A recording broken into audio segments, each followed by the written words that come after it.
Hey guys, welcome back. So Super Bowl Sunday's coming up, and whether you're hosting or showing up to a friend's house or a family's home, these are quick treats that you can make or take with you. As far as decorations, I literally got everything from Hobby Lobby, Walmart, and Dollar Tree or 99-cent store. And this big guy here and these decorations I got at Hobby Lobby. Everything else I got at Dollar Tree or Walmart. For this here, all I did was cut the back of the tablecloth. We really can't see it, we really don't need it, so why not use it as decorations? I usually do that for any tablecloth that has a cute border at the end, and I really, if I'm not gonna use it, because you can't see it, it's probably against a wall or something, then I cut it out and I can use it for decoration. The banner is also from Dollar Tree, along with this tailgate zone tape here. And like I said, everything else is from Dollar Tree. This I bought at Dollar Tree too. I already had handy, and all I did was add some medical tape to it and tape up the lines here to make it look like a football. And let's see, I'm gonna go ahead and show you a quick video on how to make some of these treats, and I hope you enjoy. Let's take a look at them. So let's start with the banner. As you can see, the letters originally were not that close together. There's a huge gap between them, but since I have a small window behind me, I needed to fit in the window. So what I did, I stapled them together. So I faced the little flags each other, and I stapled the corner of it. You can tape it as well, but I just found that the stapler was actually faster and easier. So see, now they're actually close together. It's a long banner, so I cut it in half to separate the game and then day. The extras, you can just cut it or leave it as this. I left it as this because I took off the staplers afterwards, and I'm able to keep the banner. So now on to the eggs. So once you boil the eggs, peel them, and we're gonna cut them long ways without cutting all the way through, because we're just gonna twist and open and take out the yolk so we can season that later. Please let me know what works for you as far as boiling the eggs and peeling them. Some people say if you add vinegar or baking soda or put them in an ice bath after they are boiled, they're easier to peel. I've tried all of them. I found that none really work. The only thing that has worked for me is to peel them when they are warm rather than cold or in the fridge. That just, it's probably the only thing that has really worked for me. But let me know what works for you. So now that we took off the yolk, we are gonna put it in a separate plate, add some salt, some pepper, some paprika, a little bit of mustard, and eventually we're gonna add some mayo as well to create a smooth consistency. We can add vinegar or lemon juice, and I added lemon juice as you saw. So here's the mayo.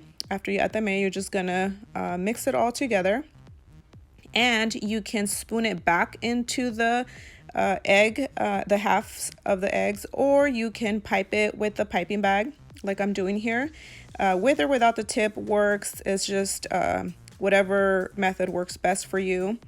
So I actually ended up just spooning it in to the half of the eggs. So I washed some chives and I cut them and add them as decorations on top of the eggs to make them look like little footballs. On to the brownies. So I'm using the regular store-bought brownie mix, but if you can make this from scratch, that's awesome. Remember, this is a sturdier mix rather than the regular cake mix, so don't try to add any more liquid than what the box says already. I have a pan already lined with parchment paper, and I added some coconut oil spray to it to make it easier when the brownie bread is ready. So just follow the baking instructions on the box. So once the brownie bread is cool to the touch, you can try to take it out the pan by flipping it over and putting it onto a clean surface. And the parchment paper will make it easier to take out, but make sure it is cool and not warm, because even if it's warm, it'll still probably fall apart. So you gotta be careful with that. So I purchased a set of cookie cutters on Amazon. It's pretty cool. It's a set of 7 and it's perfect for these treats.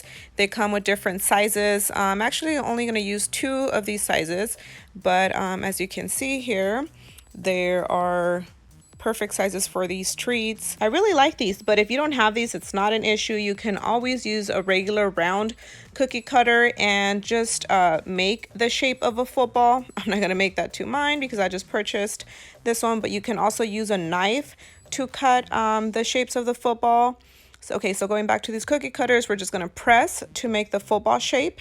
And the reason why we put the bread upside down is because a brownie bread creates a beautiful thin layer on the top part. So if we face them down, the back part of the bread is actually sturdier, so it's easier to cut. It just won't mess with that beautiful thin layer on top. So we're just gonna cut a few more to have ready to decorate. And once we start decorating, we're just gonna speed it up a little bit. Okay, here we go. So I thought it'd be easier to just purchase this cookie icing decorator rather than having the kids hold a piping bag. But if you can make your own icing, that's awesome as well. All I'm doing is outlining the football shape and adding the lines to make it look like an actual football. You can have your guest decorate these or have the kids help out. Just have fun making these. They don't have to be perfect. I've said it before, you don't have to be a professional to make these. You're gonna eat them anyways, but just have fun making these, guys.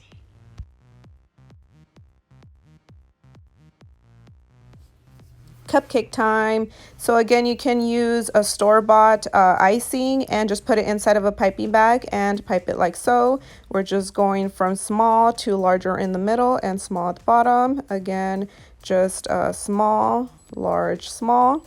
And with the same cookie icing decorator, we are just adding the lines to resemble a football. So you can actually do the line like I did with the first cupcake, or you can actually outline the whole frosting to make the shape of a football. Just keep in mind that the frosting does bleed a little bit, meaning it does get thicker as it dries, so just keep that in mind. You can also just leave the frosting as is and add a cute decoration to it. I found this one that says, "I love football."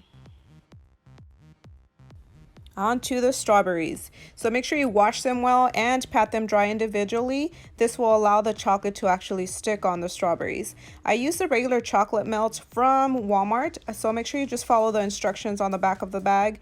And once you have that chocolate melted, you can stir it enough to where you don't have any lumps. This will just, again, make it easier for the strawberries to be dipped. So go ahead and dip the strawberries and put them on a cookie sheet or a plate or a flat surface you can put in the refrigerator for a few minutes to harden. Once they're hardened, then you can actually decorate them again with the cookie decorator. So last but definitely not least is one of my go-to treats that I like to make because it's easy to make and also quick. So I got some Hawaiian bread and some meatballs that I purchased at Costco. These are already cooked. You can actually cut them in half or leave them whole, however you like to. I like to cut them in half because they're actually easier to heat up. I use some shredded cheese. So all you have to do is with your hands just make a hole in the middle, or you can use one of these little tools to make the hole, or you can use a knife and make the hole. You can actually cut the whole middle, or you can leave a little flap to where you're gonna cut once you put in the meatball. So if you're a cheese lover, you can actually do cheese on the bottom, meatball, and then cheese on top. So these are the simplest form that I've made, but you can get as elaborate as you like with these and add some jalapenos or pretty much anything that you like to these. And the cool part about it is that they'll be done in 10 minutes. Literally 10 minutes, guys. You just put it in the oven at 350 degrees for, again, 10 minutes and they're ready.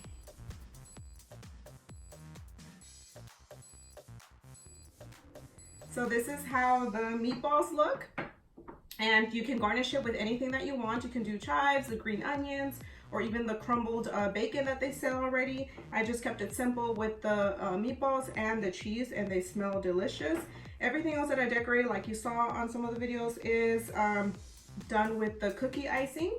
And like I said, this is pretty easy, and it looks like you took a long time to make this. It really didn't. So enjoy the game, especially that halftime show. I've seen actually Shakira and J-Lo in concert, and they both put on an awesome show. So I can't wait to see that performance. And I actually recently got to meet J-Lo, and she is beautiful in person. And maybe I can make another video talking about how I ended up meeting her, how I ended up on the floor when I didn't have floor tickets. I don't know, can I get in trouble for that? I don't know if I'm able to say what happened. I didn't do anything that bad, but you just never know. I will get back to you guys on that. But other than that, I hope you guys enjoy this video and have fun.